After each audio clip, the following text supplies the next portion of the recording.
તો રાજકોટના ધોરાજીમાં ધોધમાર વરસાદ પડ્યો। ભારે વરસાદને કારણે નદીઓમાં ઘોડાપૂર આવ્યું છે। ધોરાજીની સફુરા નદી તોફાની બની ગઈ છે। સફુરા નદીનો કોઝવે પાણીમાં ગરકાવ થઈ ગયો છે।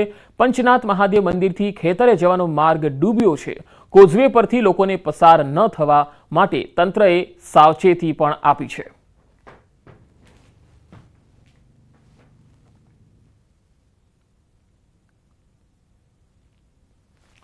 તો ધોરાજી ગ્રામ્ય વિસ્તારોમાં ધોધમાર વરસાદ પડી રહ્યો છે। ધોરાજી તાલુકાના ફરેણી, તોરણિયા, મોટી પરબડીમાં વરસાદના અહેવાલ આવી રહ્યા છે। તો નાની પરબડી ગામે વરસાદને કારણે ફૂલઝર નદી બે કાંઠે વહેતી થઈ છે। નદી ગાંડીતુર બનતા નાની પરબડી નજીક કોઝવે ડૂબ્યો છે। ચોકી જવાના કોઝવે પર પાણી ફરી વળ્યા છે। ધોરાજીથી આ તસવીર આવી રહી છે। પાણી ફરી વળતા ચોકી તરફ જવાનો રસ્તો બંધ થઈ ગયો છે। નાની પરબડીમાં બપોર બાદ ભારે વરસાદ પડ્યો છે। ધોરાજી તાલુકાના અનેક ગામોમાં ધોધમાર વરસાદ પડી રહ્યો છે। સફુરા નદી પણ બે કાંઠે વહેતી થઈ છે। ફરણી, તોરણિયા, મોટી પરબડી ગામોમાં વરસાદ। પરબડીમાં બપોરે 3 વાગ્યાથી 5 વાગ્યા લગીમાં અત્યંત ભારે વરસાદને કારણે નાની પરબડીની ફૂલઝર નદીમાં અચાનક ઘોડાપૂર આવેલ છે। આપ જોઈ રહ્યા છો કે નાની પરબડી ચોકી જવાનો રસ્તો સંપૂર્ણપણે બંધ છે। નાની પરબડીની ફૂલઝર નદી ઉપર જે કોઝવે આવેલ છે એ કોઝવે કારણે પાણીમાં ગરકાવ છે। કોઝવે ઉપર અત્યારે હાલમાં 3 થી 4 ફૂટ જેવું પાણી વહી રહ્યું છે, જેથી કરી નાની પરબડીથી ચોકી જવાનો રસ્તો બંધ, પરબ, ભેસાણ, જુનાગઢ, વડાલ વગેરે જવાનો રસ્તો બંધ કરેલ છે। તો હવે દક્ષિણ ગુજરાતની જીવાદોરી ગણાતો ઉકાઈ ડેમ કે તેની જે મહત્તમ સપાટી છે તેનાથી માત્ર 0.85 ફૂટ જ બાકી છે। સુરતથી આ અહેવાલ, મહત્વપૂર્ણ અહેવાલ। ઉકાઈ ડેમની મહત્તમ સપાટી 345 ફૂટ છે અને ઉકાઈ ડેમના 10 દરવાજા ખોલી તાપી નદીમાં પાણી છોડવામાં આવી રહ્યું છે। ઉકાઈ ડેમમાં 1.25 લાખ ક્યુસેક પાણીની આવક સામે પાણીની જાવક પણ 1.25 લાખની છે। ઉકાઈ ડેમના 22 દરવાજા પૈકી 10 દરવાજા ખોલાતા તાપી નદી બે કાંઠે વહેતી થઈ છે। ઉકાઈ ડેમના 10 દરવાજા પૈકી 8 દરવાજા 5 ફૂટ અને 2 દરવાજા 6 ફૂટ ખોલાતા બારડોલી તાલુકાનો હરિપુરા કોઝવે સિઝનમાં 7મી વખત પાણીમાં ગરકાવ થયો છે। હરિપુરા કોઝવે પાણીમાં ગરકાવ થતા લોકોને 25 કિલોમીટર ફરીને જવું પડે છે। વહીવટી તંત્રએ કોઝવે હાલ અવરજવર માટે બંધ કર્યો છે। તો હરિપુરા કોઝવે અવરજવર માટે બંધ કરવામાં આવ્યો છે। 8 દરવાજા 5 ફૂટ અને 2 દરવાજા 6 ફૂટ ખોલાયા છે, કારણ કે ઉકાઈ ડેમમાં પાણીની આવક વધી રહી છે અને આ પાણી ડેમનું જે છે એ તાપી નદીમાં છોડાઈ રહ્યું છે અને પાણી તાપી નદી બે કાંઠે વહેવાના કારણે અને પાણીનો પ્રવાહ વહેવાના કારણે હરિપુરા કોઝવે બંધ કરી દેવાયો છે।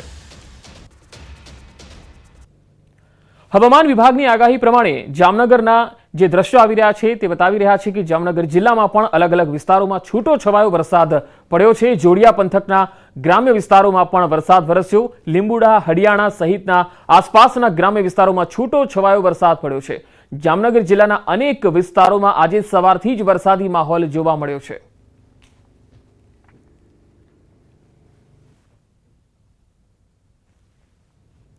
તો જામનગર જિલ્લામાં જોડિયા તાલુકો અને એના આસપાસના ગ્રામ્ય વિસ્તારોમાં ધોધમાર વરસાદના અહેવાલ, સીધી તસવીરો જોડિયાથી આવી રહી છે। જામનગરના જોડિયા તાલુકા અને આસપાસના ગ્રામ્ય વિસ્તારોમાં સવારથી વરસાદી માહોલ છે અને કેટલાય ગ્રામ્ય વિસ્તારોમાં વરસાદને પગલે ખેડૂતોમાં ખુશીની લાગણી જોવા મળી રહી છે। ખાસ જે ગામની વાત કરીએ તો લીંબુડા, હડિયાણા આસપાસના જે વિસ્તારોના ગામો છે તેમાં છૂટો છવાયો વરસાદ પડ્યો।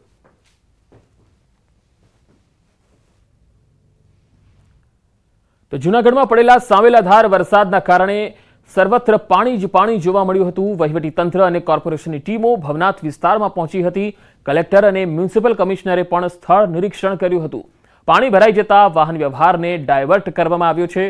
ફાયર વિભાગની ટીમ અને એસડીઆરએફની ટીમો પણ તૈનાત કરવામાં આવી છે। બે અલગ અલગ તસવીરો આપને બતાવી રહ્યા છીએ, કારણ કે જૂનાગઢમાં જે ધોધમાર વરસાદ પડ્યો તેના પગલે જે પાણીનો જે પ્રવાહ છે એ જબરજસ્ત ભવનાથમાંથી વહી રહ્યો છે। ગિરનાર પર્વત પર પણ જબરજસ્ત પાણીનો પ્રવાહ આવી રહ્યો છે અને તેના કારણે જે છે ઘણા વિસ્તારોમાં સાંવેલાધાર વરસાદ અને વરસાદનું પાણી ભરાઈ ગયું અને ભવનાથમાં પણ જબરજસ્ત પાણીનો ભરાવો જોવા મળ્યો, જેના પગલે કોર્પોરેશનની ટીમ ભવનાથ વિસ્તારમાં પહોંચી હતી। સ્થળનું નિરીક્ષણ કર્યું હતું। કલેક્ટર પણ ત્યાં પહોંચ્યા છે અને સ્થળ નિરીક્ષણ કર્યું હતું।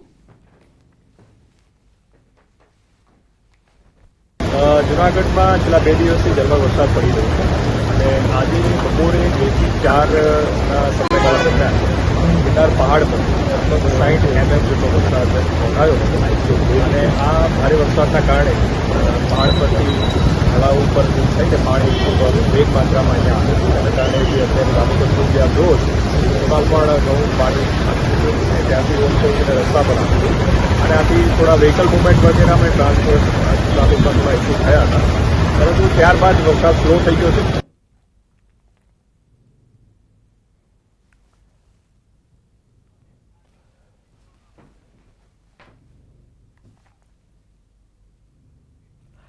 ખેલૈયાઓ ચણિયાચોળી, કેડિયું સાથે છત્રી, રેનકોટ પણ તૈયાર રાખજો, કારણ કે નવરાત્રીના રંગમાં વરસાદ ભંગ પાડશે.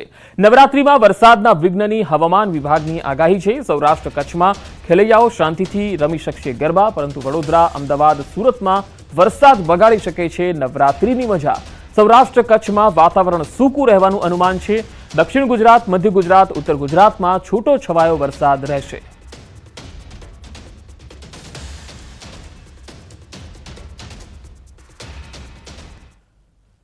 વરસાદની આગાહી વચ્ચે દક્ષિણ ગુજરાતમાં મેઘરાજાએ જબરજસ્ત બેટિંગ કરી. નવરાત્રીના આયોજકોની ચિંતા હવે વધી ગઈ છે. સુરતના બારડોલી નગરના કોલેજ મેદાનમાં પાણી ભરાઈ ગયા. બારડોલી નગરમાં મેઘા નવરાત્રીનું આયોજન કરાયું છે, પરંતુ ભારે વરસાદને પગલે નવરાત્રી મેદાનમાં પાણી ભરાઈ ગયા. ગુજરાત સરકારના હવામાન ખાતાએ દક્ષિણ ગુજરાતમાં ભારેથી અતિ ભારે વરસાદની આગાહી કરી છે, જે અંતર્ગત ખાસ કરીને બારડોલી નગરની અંદર મેઘા નવરાત્રિનું આયોજન કરવામાં આવી રહ્યું છે. દ્રશ્યની અંદર જોઈ શકો છો કે બારડોલી નગરના કોલેજ કેમ્પસની અંદર જે એક સ્વર્ણિમ નવરાત્રિ મહોત્સવ 2024 અંતર્ગત એક મોટું આયોજન કરવામાં આવી રહ્યું છે. જ્યાં તમે દ્રશ્યો જોઈ શકો છો કે કોલેજ કેમ્પસના મેદાનની અંદર કાદવ કિચડ તેમજ પાણી ભરાઈ જવા પામ્યા છે. હાલ નવરાત્રિના જ દિવસો બાકી છે. જે નવરાત્રિ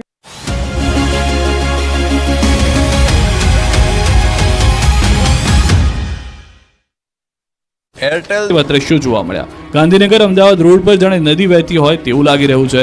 નર્મદાની મુખ્ય નહેર પાસે પાણી ભરાતા વાહન ચાલકો પરેશાન થયા. ટુ વ્હીલર ચાલકો તો આ પાણીમાં વાહન નાખવાની હિંમત કરતા નથી. ફોર વ્હીલ ચાલકો જીવના જોખમે પસાર થઈ રહ્યા છે. બીજી તરફ પાણીમાંથી અતિશય દુર્ગંધ મારતી હોવાની પણ ફરિયાદ ઉઠી છે. પાણી ભરાતા ટ્રાફિક જામ થયો છે.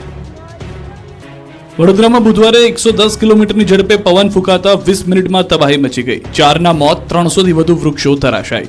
વીજ પોલ અને હોર્ડિંગ ધરાશાયી થઈ ગયા. વડોદરામાં વાવાઝોડા અને વીજળીના કડાકા ભડાકા સાથે વરસાદ પડતા તબાહી મચી ગઈ, જેની તસવીરો હવે જોવા મળી રહી છે. વાવાઝોડાએ વેરેલી તારાજી સીસીટીવીમાં કેદ થઈ. અનેક સ્થળોએ વસ્તુઓ હવામાં ઉડતી જોવા મળી. એક રેસ્ટોરન્ટ પાસે આખી કેબિન ઉડીને દૂર ફેંકાઈ ગઈ. નાસ્તાની લારીઓના કાઉન્ટર અને ખુરશીઓ હવામાં ઉડી ગયા. રોડ પર ઉડીને જતા રહેલા કાઉન્ટર અને ખુરશીઓ લેવા વેપારીઓની દોડધામ જોવા મળી. 110 કિલોમીટરની ઝડપે પવન ફૂંકાતા વાહનો પણ હવામાં ફંગોળાયા. ભારે ભરખમ કાઉન્ટર ઉડતા પાર્ક કરેલી ઘણી બાઇકને પણ નાનું મોટું નુકસાન થયું. અત્યાર સુધીમાં 14 કાર, 14 ટુ વ્હીલર, એક રિક્ષા મળી કુલ 29 વાહનોને નુકસાન થયું. 110 કિલોમીટરની ઝડપે પવન ફૂંકાતા કેબિન ઉડી. બીજી તરફ શહેરમાં 200થી વધુ ઝાડ, વીજપોલ, હોર્ડિંગ્સ ધરાશાયી થયા. મિની વાવાઝોડાએ 20 મિનિટ સુધી વેપારીઓને બાનમાં લીધા. સુરસાગર તળાવ નજીક સૌથી વધુ તબાહી મચી. આ બાજુ વડોદરામાં ઇન્ટરનેશનલ એરપોર્ટ પાછળ કરોડો રૂપિયા ખર્ચ કરવામાં આવ્યા છે, જે માથે પડ્યા. ઇન્ટરનેશનલ એરપોર્ટની છતમાંથી પાણી પડતા ઉઠ્યા અનેક સવાલ. ખુદ મુસાફરોએ વિડીયો બનાવી ઉઠાવ્યા સવાલ. કહેવાતા ઇન્ટરનેશનલ એરપોર્ટની છતમાંથી પાણીનો ધોધ પડતા અનેક સવાલ ઉઠી રહ્યા છે. આ બાજુ શિનોરમાં અનેક મકાનો અને વૃક્ષો, વીજપોલ ધરાશાયી થઈ ગયા. સેગવા ગામે મકાનની દિવાલ ધરાશાયી થઈ. ભારે પવન સાથે ભારે વરસાદથી દિવાલ ધરાશાયી થઈ. ઘરવખરી સહિતના સામાનને નુકસાન પહોંચ્યું. સદનસીબે આ ઘટનામાં કોઈ જાનહાનિ નથી થઈ. સ્ટન્ટબાજી અને સીન સપાટાના દ્રશ્યો છે રાજકોટના. અહીં નબીરાઓએ નવા રિંગ રોડ પર જોખમી સ્ટન્ટ કરીને આતંક મચાવ્યો. રાજકોટમાં નબીરાઓ જાણે કાયદાના ખિસ્સામાં લઈને ફરી રહ્યા હોય તેમ નવા રિંગ રોડ પર રીલ્સની ઘેલછામાં જોખમી સ્ટન્ટ કર્યા. જાણે મોતના કૂવામાં કાર ચલાવતા હોય તે રીતે રોડ પર મોંઘીદાટ કાર ગોળ ફેરવી. રસ્તો પોતાના નામે હોય તે રીતે આવાસ યોજના પાસે થાર ગાડી ગોળ ફેરવી સ્ટન્ટ કરી સીધો પોલીસને પડકાર ફેંક્યો. આટલેથી જ માલે તુજારો અટક્યા નહોતા. રસ્તાની વચ્ચે કાર પાર્ક કરી કેક કાપી ફટાકડા ફોડ્યા. રસ્તા ઉપર કાર રાખી જન્મદિવસની ઉજવણી કરી. દિગ્પાલસિંહ જાડેજા ઇન્સ્ટાગ્રામ પર આ સીન સપાટાનો વિડીયો પોસ્ટ કર્યો. વિડીયો વાયરલ થતા પોલીસે કારના નંબર પ્લેટના આધારે કાર્યવાહી શરૂ કરી. જો આપના દ્વિચક્રી વાહનમાં કોઈ રોકડ અથવા કિંમતી વસ્તુ રાખી